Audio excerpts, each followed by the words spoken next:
Hello friends, welcome to traditional food kitchen. இன்றைக்கி நம்ம கிச்சனில் ஒரு சுவையான பிள்ளையார்பட்டி மோதகம் தான் செய்ய போகிறோம். எப்படி செய்யலான்னு பார்க்கலாம் வாங்க.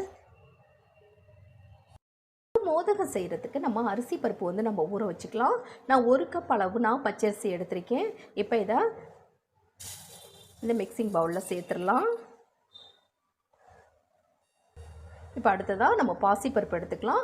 பாசிப்பருப்பு பார்த்திங்கன்னா நீங்கள் அரிசியில் 3 பங்கில் 1 பங்கு நம்ம பாசிப்பருப்பு எடுத்துக்கணும். அதாவது 1/4 கப்பு இருக்கக்கூடாது, 1/2 கப்பு இருக்கக்கூடாது. அதுக்கு 2க்கு இடைப்பட்ட அளவில் எடுத்துக்கணும் நம்ம.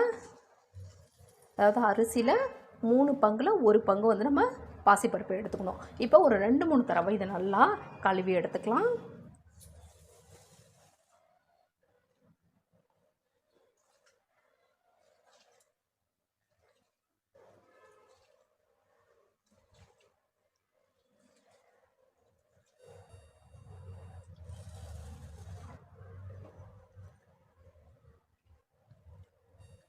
இப்போ நல்லா கழுவி எடுத்துகிட்டு வந்தாச்சு. இப்போ நல்லா இது ஊறுற அளவுக்கு நம்ம தண்ணி சேர்த்துடலாம். இப்போ இது ஒரு 1 மணி நேரம் நல்லா நம்ம ஊற வச்சு எடுத்துக்கலாம். அரிசி பருப்பு ஊற வச்சு 1 மணி நேரம் ஆகிடுச்சு, நல்லா ஊறிடுச்சு. இப்போ இந்த தண்ணியை நல்லா வடிகட்டி எடுத்துக்கலாம். இப்போ தண்ணியை நல்லா வடித்ததுக்கு பிறகு இப்போ இதை ஒரு காட்டன் டவலில் இப்படி நல்லா சேர்த்துடலாம்.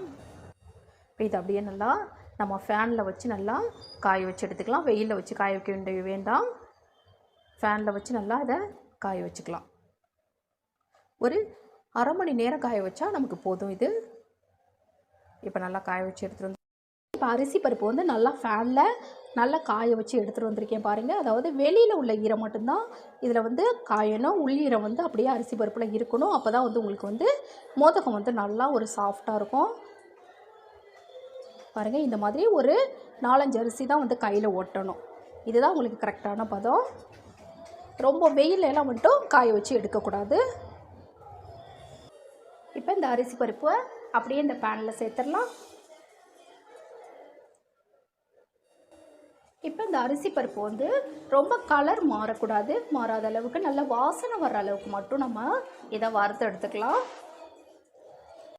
பாருங்கள், நல்லா வாசனை வந்துருச்சு. இந்த அளவுக்கு வறுபட்டதுக்கு பிறகு நம்ம அதை நல்லா ஆற வச்சிடலாம். இப்போ நல்லா ஆறிடுச்சு. இப்போ இதை அப்படியே ஒரு மிக்ஸி ஜாருக்கு மாற்றிக்கலாம்.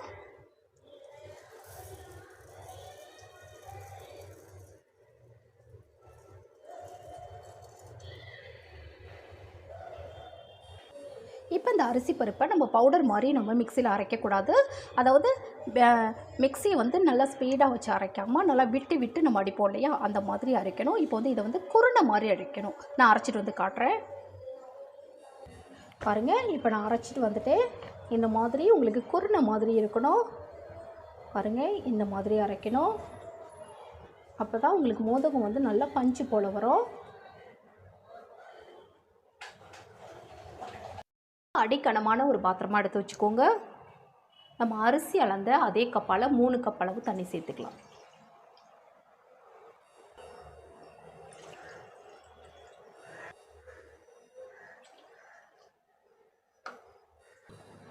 ஒரு பிஞ்ச் அளவு மட்டும் உப்பு. இப்போ இது லேசாக கொதிக்கிற ஸ்டேஜுக்கு வரணும். பாருங்கள், நல்லா கொதிக்க ஆரம்பிச்சிட்டு இப்போ நம்ம அரைச்சி வச்ச அந்த அரிசி பருப்பை சேர்த்துடலாம்.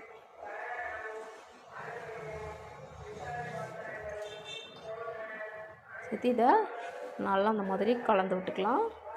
இதை நல்லா நம்ம வேக விடணும். சீக்கிரத்துலேயே நல்லா கெட்டியாகும்.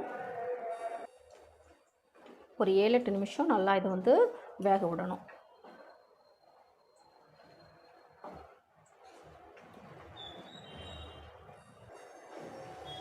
நம்ம அடி பிடிக்காமல் இருக்கிறதுக்காக தான் நல்லா அடிக்கனமான பாத்திரமாக நம்ம வச்சு இதை செய்யணும்.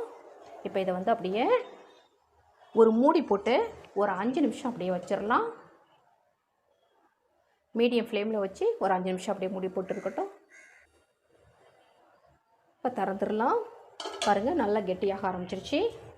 இந்த மாதிரி நல்லா வெந்துடணும். வெந்ததுக்கு பிறகு தான் நம்ம வெல்லம் சேர்க்கணும். பாருங்கள், நல்லா வெந்துருச்சு. இப்போ அதே கப்பால் 1.5 கப் அளவு நம்ம வெல்லம் சேர்த்துக்கலாம். நீங்கள் விருப்பப்பட்டால் நாட்டு சக்கரை கூட சேர்த்துக்கலாம். நல்லா பொடிச்ச வெல்லமாக சேர்த்துக்கலாம். 1.5 கப் வெல்லம் வந்து உங்களுக்கு கரெக்டான இனிப்பு இருக்கும். நீங்கள் வந்து வெல்லத்தை கம்மி பண்ணி கூட நீங்கள் சேர்த்துக்கலாம், அது உங்கள் விருப்பம்தான். இதை நல்லா கலந்து விட்டுறலாம்.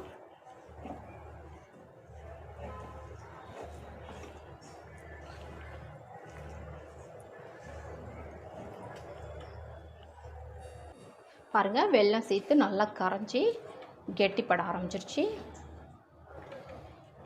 அரிசி பருப்பு வந்து நல்லா வெந்ததுக்கு பிறகு தான் நம்ம வெல்லம் சேர்க்கணும்.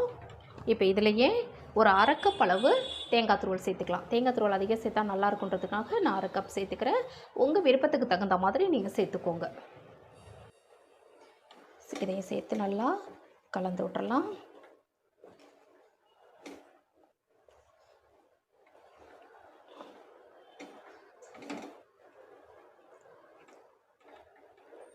இப்போ இதிலையே 1 டீஸ்பூன் அளவுக்கு நெய், நல்ல வாசனையாக இருக்கும்.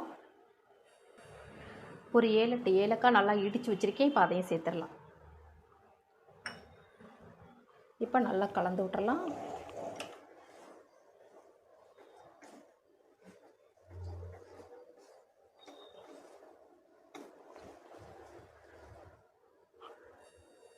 இப்போ இதை அப்படியே நம்ம நல்லா இப்போ நல்லா ஆறிடுச்சு. இப்போ கையில் கொஞ்சமாக நெய் தடவிக்கலாம். இது கொஞ்சமாக எடுத்து நம்ம இந்த மாதிரி உருண்டை பிடிச்சிக்கலாம். இந்த மாதிரி நம்ம உருண்டை பிடிச்சிக்கலாம். அப்படி இல்லைன்னா இந்த மாதிரி மோல்டு வச்சு கூட நம்ம இதில் கொஞ்சமாக நெய் தடவிடலாம்.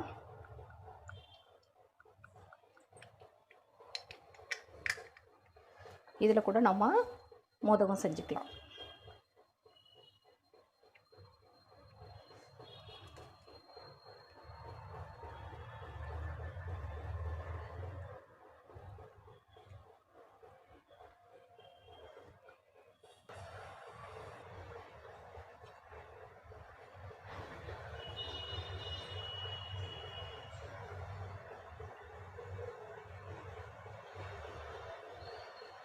இதே மாதிரி நம்ம எல்லா மாவையும் நம்ம மோதகம் பிடிச்சிக்கலாம்.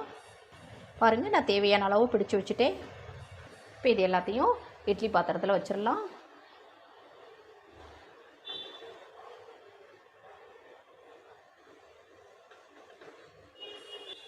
இப்போ எல்லாமே எடுத்து நான் இட்லி பாத்திரத்தில் வச்சுட்டேங்க. இப்போ இதை ஒரு 10லேருந்து ஒரு 12 நிமிஷம் நல்லா வேக வச்சு எடுத்துக்கலாம். இப்போ இதை மூடி போட்டுடலாம். பாருங்கள், ஒரு 12 நிமிஷம் நல்லா நான் கொழுக்கட்டை வந்து நான் வேக வச்சு எடுத்துருக்கேங்க. பாருங்கள், நல்லா பஞ்சு போல் வந்திருக்குது.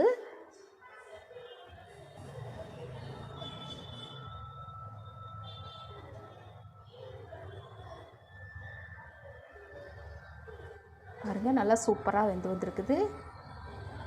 ரொம்ப டேஸ்ட்டும் ரொம்ப நல்லாயிருக்கும். வர்ற விநாயகர் சதுர்த்திக்கு இந்த மாதிரி நீங்கள் மோதகம் செஞ்சு பாருங்கள். ரொம்ப ரொம்ப சூப்பராக இருக்கும். நல்லா பஞ்சு போல் டேஸ்ட்டும் ரொம்ப நல்லாயிருக்கும். நான் செய்த இந்த வீடியோ உங்களுக்கு பிடிச்சிருந்ததுன்னா மறக்காமல் உங்கள் ஃப்ரெண்ட்ஸ், ரிலேட்டிவ்ஸ் எல்லாருக்கும் ரொம்ப ரொம்ப ஷேர் பண்ணுங்கள், லைக் பண்ணுங்கள். நம்ம சேனலை மறக்காமல் சப்ஸ்கிரைப் பண்ணி சப்போர்ட் பண்ணுங்கள் ஃப்ரெண்ட்ஸ். தேங்க்யூ.